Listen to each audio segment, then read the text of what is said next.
তোর জীবনটা এমন হবে না রে, তোর মায়ের মতো হবে না, অন্যরকম হবে, অন্যরকম।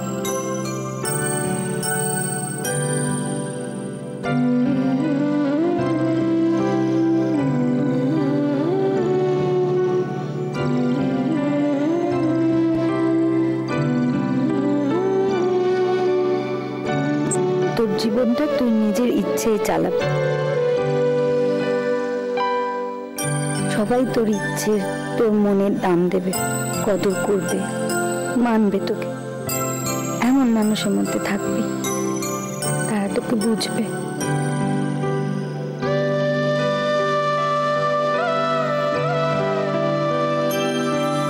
তোর জীবনটা সুন্দর হবে, সার্থক হবে, অনেক ইচ্ছেতে ভরা, খুশিতে ভরা হবে, আলোতে, আনন্দে। তুই ছবি ওই আকাশটাকে, বিরাট আকাশ।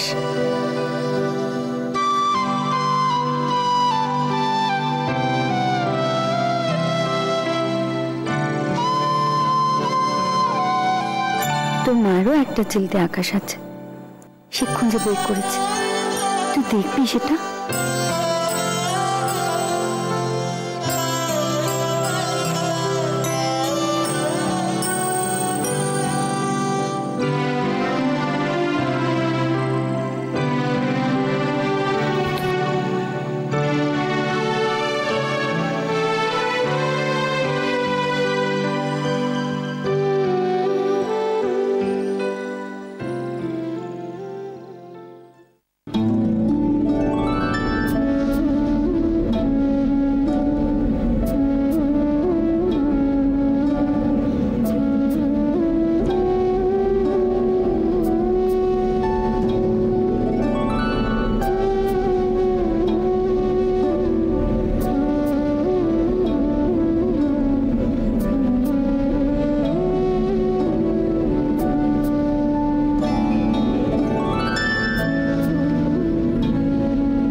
চাপা, চাপা, দেখ,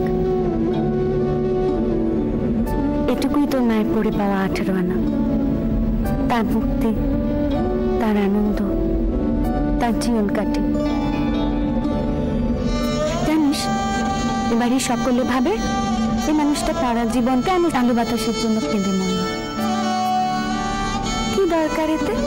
এই আলোটুকু, এই বাতাসটুকু, খোলা আকাশটুকু ওরা বোঝে না, জানিস,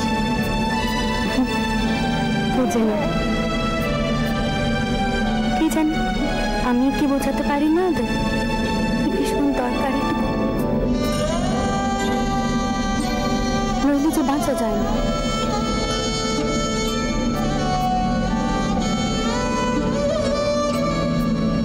চাপারে, তুই বুঝবি তোর মাকে, বুঝবি কোনো কালে। এ বাড়ির মানুষগুলো তো তাকে আর বুঝলে না, তোর বাবাও আমাকে বোঝে না।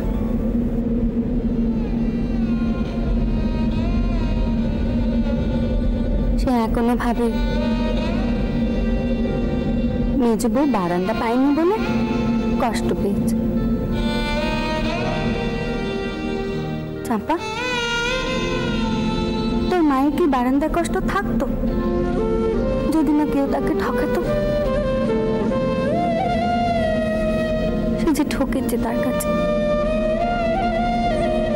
আর তাকে যে সে ঠকিয়েছে, এটাই তার একটিবারের জন্য মনে হলো না।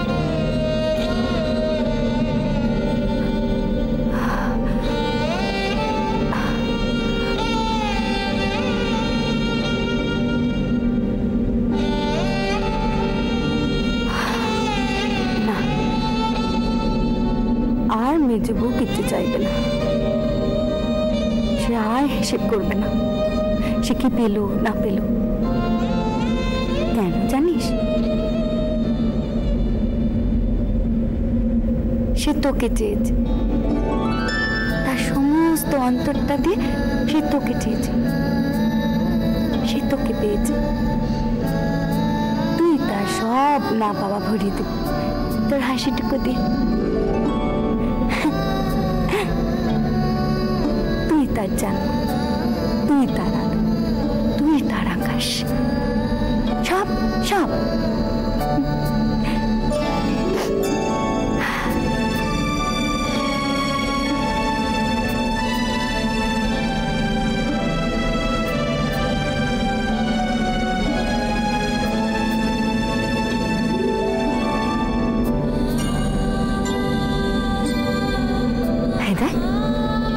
ওইটা আকাশ, মস্ত বড় আকাশ, আর তার এইটুকু শুধু তোর আর আমার।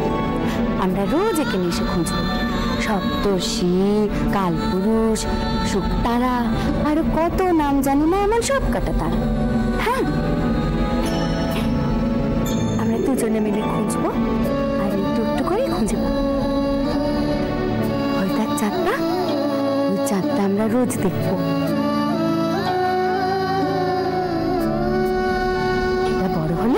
রূপোর থালার মতো হবে, আবার একটু একটু করে মিলিয়ে যাবে কালোতে।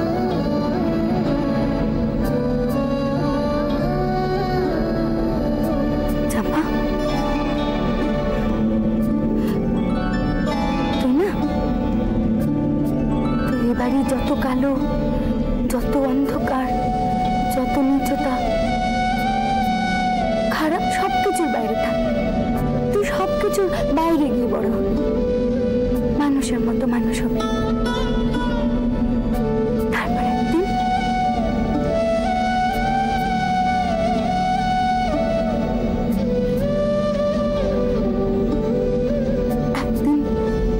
অনেকদিন পর আমাকে তার কাছে নিয়ে যাবে, সে যে অনেক কাল আগে তার সুবর্ণকে ফেলে চলে যাচ্ছে তার কাছে। আমি গিয়ে তাকে বলবো, দেখো মা, তুমি সুবর্ণের জন্য কিচ্ছু করতে পারোনি, কিন্তু আমি পেরেছি। মানুষ আমাকে বড় করতে, মানুষের মতো মানুষ করতে, যেমনটা তুমি চেয়েছিলে আমাকে করতে, ঠিক তেমন। দেখো মা, দেখো তুমি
ছোট ছেলের বিয়ে দেবার পর এমন বউ ঘরে আনলে যে বাড়িতে সব সময় যেন কা করছে চিল পড়ছে।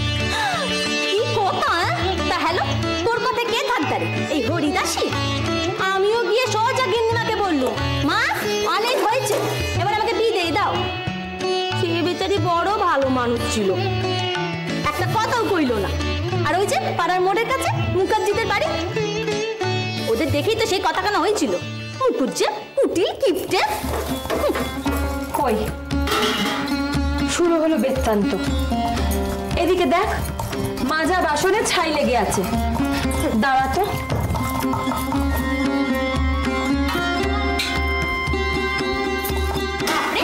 কথা বললে হাড়ি ফাটে, সকালে মুখ দেখলে না।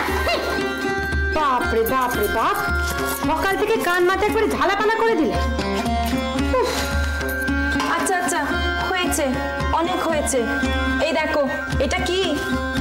কি আবার দিয়েছ কি? তা এটা কি লেগে আছে? ও, তা এতগুলো বাসনের মধ্যে একটা বাসনে ছাই লেগে আছে বলে একবার তো উড়ে এলে? বারে, ছাই লেগে আছে সেটা ধোবে না? না ধুয়ে তুলে দেবে? আমি না ধুয়ে বাসন তুলি না। কবে কটা বাসনে ছাই লেগেছে? হ্যাঁ, দেখেছো কত? হ্যাঁ, দাও ধুয়ে দিচ্ছি।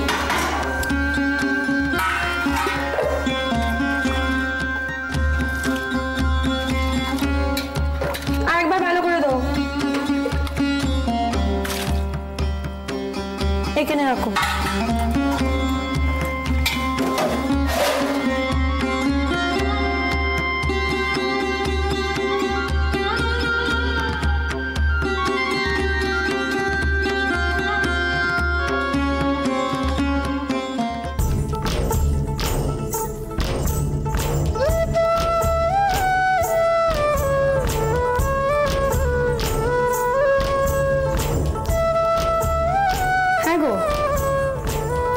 উনখানে ধরিয়ে দেবো?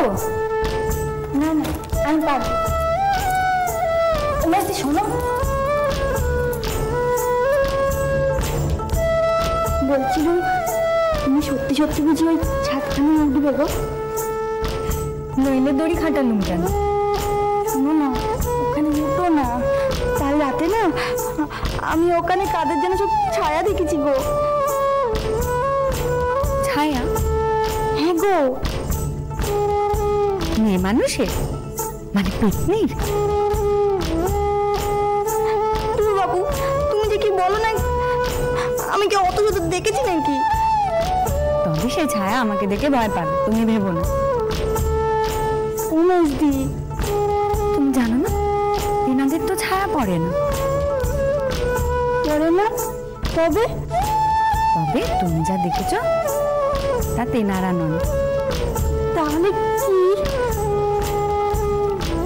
আজখানি ভালো করে দেখো। একখানা বাসনে ছাই লেগে আছে, তাই নিয়ে আবার দেখাতে এসেছি। এমনি করলে কিন্তু আমি কাজ করতে পারবো না, এই বলে দিলুম। অন্য লোক খুঁজে দাও। হরিদাসের কাজের খুঁত খুঁজছে।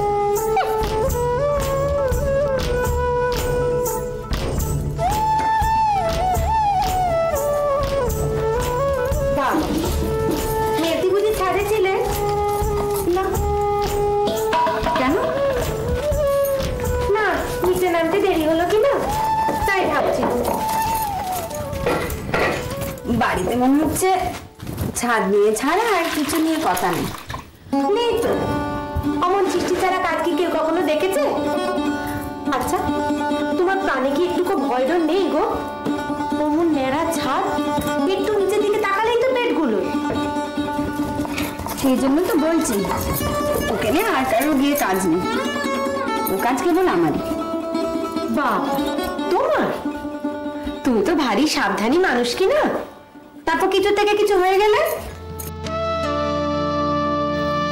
ও সে যে বউ, আমাকে নিয়ে এতখানটি ভেবো না। তোমাকে নিয়ে ভাবছি নাকি? যদি বাড়ির বাচ্চা কাচ্চাগুলো তোমার দেখা দেখি ছাদে যায়? ওরে, সেজ বউ তো ঠিক কথাই বলেছে রে। সত্যি তো, তোর দেখা দেখি ছেলে পুলেগুলো যদি তোর পেছন পেছন উপরে যায়, তো তাদের দোষীপনা তুই সামলাতে পারবি? সে তো যাবেই, সেই কথা কানা বাড়ির বেটা ছেলেদের বাড়ি তৈরি করার সময় ভাবা উচিত ছিল। বাড়িতে কচি কাঁচা থাকলে তাদের লাপাই ঝাপাইয়ের জন্য খানিক জায়গার দরকার, ঘরে পরে ঘর তুললে বাড়ি হয়ে যায়।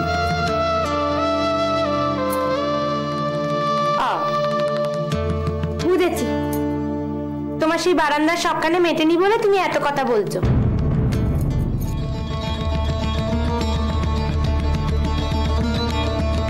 আমার তো আরো অনেক শখ, কেবল কি এইটুকু সেজবো?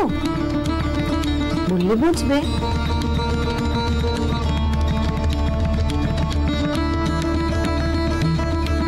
যাবো তোর আলু কখানা কোটা হয়ে গেছে, একটু উচ্চটা কেটে দেবেন না? সে ঠিক, তোমার মনের কথা আমরা বুঝবো কেমন করে? তুমি হলে গিয়ে নেকা পড়া শেখা মেয়ে মানে, তোমার ব্যাপারই আলাদা। তবে ভাবছিলাম বাড়ির বাচ্চা কাচ্চাগুলো ছাদে গেলে কি হবে? গেলে যাবে, ওদের অভ্যেস হয়ে যাবে। ন্যাড়া ছাদে ওদের অভ্যেস হয়ে যাবে। ভয় কেবল ওই মানুষগুলোকে নিয়ে যাদের এই খোলা জায়গাটুকুর অভ্যেস আর হবার নয়। তার মানে তুমি বসে বসে মানে ভাবো, আমি চাই হরিদাসীকে তাড়া দিয়ে আসি।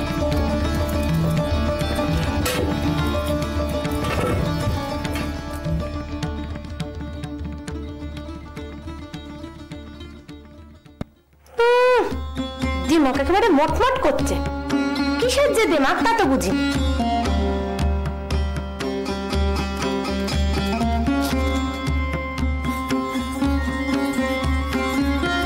কি গো, থালাগুলো হলো? আমার কি মা দুর্গার মতন 10টা হাত যে চোখকে নিমেষে এত বড় গুষ্টির সব বাসন মেজে ফেলবো? থালাগুলো একটু আগে করে দাও না গো। শুকুর করতে হবে, দেখো ওরে দিন দিয়ে থাকলে হবে না।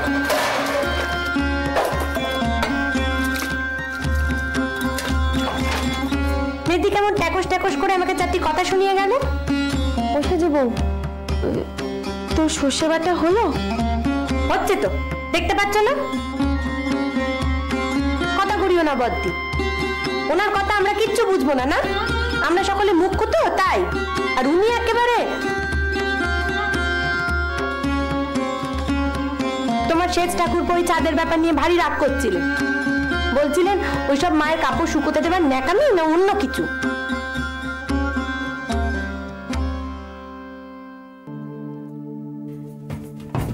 এখানা কিন্তু শেষ ঠাকুরপো তার উকিলি চোখে ঠিকই দেখেছেন। সত্যি মায়ের কাপড় শুকোতে দেওয়া তো একখানা ছুতোই। ও ছুতো, তাহলে অন্য কিছু আছে? আছেই তো। ও মেজ বউ, কি আজে বাজে বকছিস বল দেখি।